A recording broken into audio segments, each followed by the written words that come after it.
Hello दोस्तों, आज हम लोग इस लेक्चर में पार्ट 2 करेंगे जिसमें है हाइगेंस के सिद्धांत से तरंगों के परावर्तन के नियमों की व्याख्या। परावर्तन का नियम हम लोग तो जानते ही हैं, इसके पहले पढ़ चुके हैं, लेकिन यहाँ पर हाइगेंस के सिद्धांत से तरंगों के परावर्तन का नियम क्या होती है उसकी व्याख्या करेंगे। तो सबसे पहले फिगर को समझते हैं। यहाँ पर जेड डैश एक समतल तरंगाग्र है और इस पर प्रकाश तरंग इस पृष्ठ पर आकर के टकराता है और टकरा करके प्रकाश का परावर्तन होता है। तो ये तरंगदैर्घ्य परिवर्तित होकर के दूसरे तरफ जाती हैं, तो जो द्वितीय तरंगाग्र कहलाता है। तो यहाँ पर माना यह एक समतल तल है, ए और जेड डैश यह एक अपारदर्शी तल है। इस पर समतल तरंगाग्र ए बी इस अपारदर्शी तल जेड डैश पर आपतन कोण आई बना रहा है। तरंगाग्र ए बी पर स्थित समस्त नए कण एक नए तरंग स्रोत का कार्य करते हैं, जिससे द्वितीय तरंगिकाओं का उत्सर्जन होता है। तो जब यहाँ से ई आकर के यहाँ पर बिंदु पर टकराता है स्थल पर, तो द्वितीय तरंग के बी से बी डैश तक पहुँचती है, फिर बी डैश से ए डैश तक पहुँचती है। ठीक है, तो हम मानते हैं कि जितने समय में बिंदु ए से उत्सर्जित द्वितीय तरंगिका बिंदु ए डैश तक पहुँचती है, बिंदु ए से उत्सर्जित द्वितीय तरंगिका ए डैश तक पहुँचती है, ठीक उतने ही समय में बिंदु बी से उत्सर्जित द्वितीय तरंगिकाएं बी डैश तक पहुँच जाती है। ठीक है, इस प्रकार से हमें ए डैश बी डैश एक परावर्तित तरंगाग्र के रूप में प्राप्त होता है और जहां पर हमें परावर्तन कोण आर प्राप्त हो जाता है। ठीक है, तो यही चीज़ इसमें लिखा भी गया है। आइए पहले इसको देखते हैं, फिर इसका माना एक समतल तरंगाग्र ए बी किसी अपारदर्शी तल जेड डैश पर आपतन कोण आई पर आपतित हो रहा है।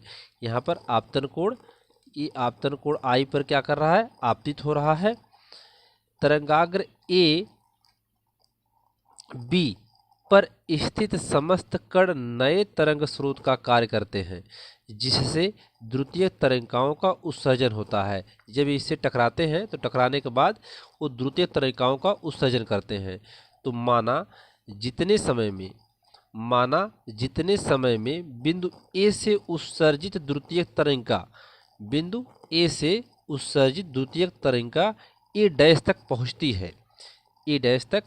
है, ठीक उतने समय में बिंदु बी से उत्सर्जित द्वितीय तरंगिका बिंदु बी डैश तक पहुंच जाती है।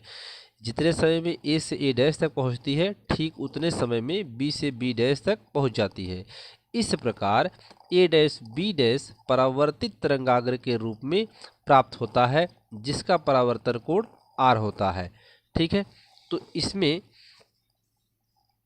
इसके निगमन को समझते हैं। पहले इस फिगर में आप देख सकते हैं, यहाँ पर त्रिभुज B A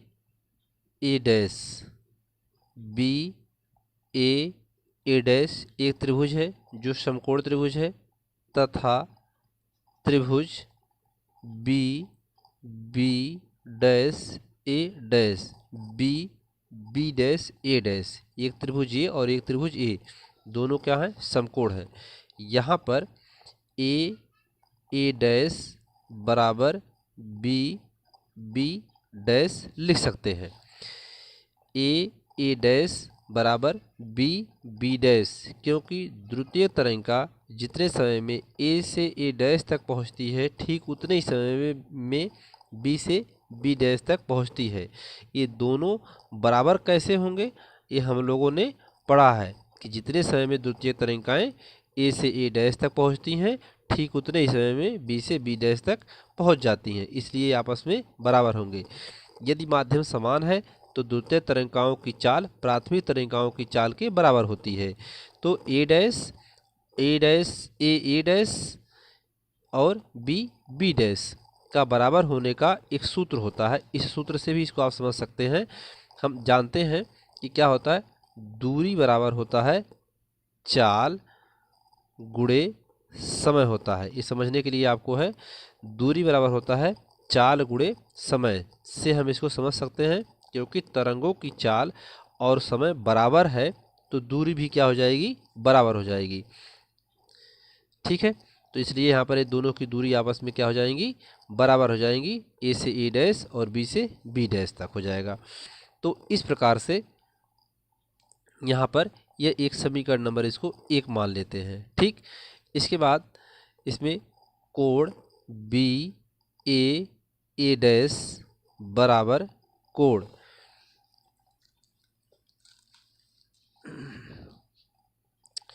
B A dash बराबर कोण बी डैश ए डैश बी डैश ए डैश, ये दोनों कोण आपस में बराबर हैं और 90 डिग्री पर है। इस समीकरण नंबर 2 मान लेते हैं इसको। ठीक है, यहाँ पर आप देख रहे हैं कि जो बी और ए डैश है, ये दोनों त्रिभुज के लिए ये भुजा क्या है, उभयनिष्ठ है।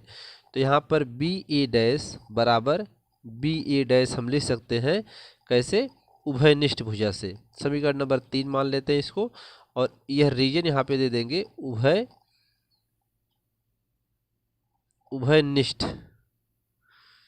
उभयनिष्ठ से। ये दोनों भुजा क्या है, उभयनिष्ठ है। यहाँ दोनों भुजाएं क्या हैं, कॉमन है, इसलिए इसको लिख सकते हैं। अब समीकरण 1, 2 और 3 से, समीकरण 1, 2 व 3 से दोनों में दो भुजा तथा एक कोण बराबर है। दोनों में दो भुजा, एक ये भुजा और एक ये भुजा, दोनों में भुजा बराबर है। एक इसकी भुजा और इसकी भुजा और दोनों की एक कावन भुजा बराबर है और एक कोण बराबर है। ठीक है, तो यह सर्वांगसम हो जाएगा। तो हम लिख सकते हैं कि त्रिभुज बी ए डैश सर्वांगसम है और बराबर है त्रिभुज बी डैश ए डैश से। तो यहाँ इसको कह सकते हैं कि भुजा कोण भुजा, दो भुजा बराबर है, एक ये भुजा और एक ये भुजा, दोनों ये बराबर हैं और ये भुजा बराबर है, कामन है, और दोनों कोण बराबर हैं। तो भुजा कोण भुजा से यहाँ पर हम इसको कह सकते हैं। ठीक है, तो इस प्रकार से इसको लिख सकते हैं, कोण ए डैश बराबर कोण बी डैश ए डैश बी। तो इसका मान कितना है, यहाँ पर देखिए यहाँ पर ए डैश बराबर कोण बी डैश ए डैश और बी, ये कोण बराबर है। तो इस कोण का मान कितना है, आई, और इस कोण का मान कितना है, आर। तो यहाँ से हम लिख सकते हैं कि कोण आई बराबर कोण आर, या इसको लिख सकते हैं, अतः लिख सकते हैं I is equal to are. यहाँ पर हम इसको बराबर लिख सकते हैं। इस सिद्धांत से परावर्तन कोण अपवर्तन कोण के बराबर होता है। ठीक है, तो यहाँ पर इस चीज़ को हम इस तरीके से लिख सकते हैं। आगे है इसमें, यही परावर्तन का दूसरा नियम है।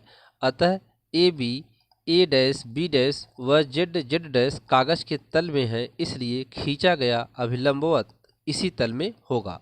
इस प्रकार आपतित किरण, परावर्तित किरण तथा आपतन बिंदु पर अभिलंब तीनों एक ही तल में हैं। यही परावर्तन का पहला नियम होता है।